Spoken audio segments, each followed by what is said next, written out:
Pohon mati tiada berduri, tumbuh bersama bunga melati. Izinkan saya perkenalkan diri, moga-moga menyentuh hati. Assalamualaikum warahmatullahi wabarakatuh. Saya Muhammad Adi Iman bin Muhammad Hafiz. Tanpa membuang masa, mari saya memperkenalkan buku yang menjadi pilihan hati saya. Buku ini bertajuk Mari Membaca Buku Cerita.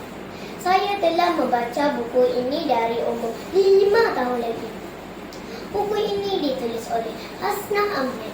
Ia diterbitkan dan diedarkan oleh Little Sendirian Berhad. Buku ini mempunyai 4 cerita yang boleh menjadi teladan kepada kita semua. Buku ini mempunyai 60 muka surat yang telah menyelipkan nilai murni yang boleh diteladan oleh semua orang. Buku ini juga mengandungi soalan-soalan yang boleh menguji minda sahabat-sahabat yang membaca buku ini.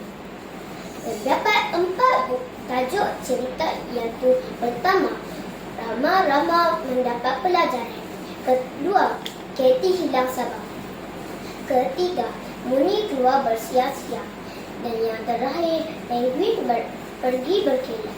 Cerita yang akan saya pilih untuk diceritakan kepada sahabat-sahabat ialah Muni keluar bersia-sia.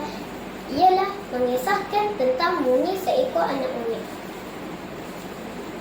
Muni pertama kali bertemu dengan Mini. Muni terpengaruh dengan Mini untuk bermain di sebuah pondok milik peladang. Apabila peladang pulang dari berburu, peladang telah menembak ke arah Muni dan Mini.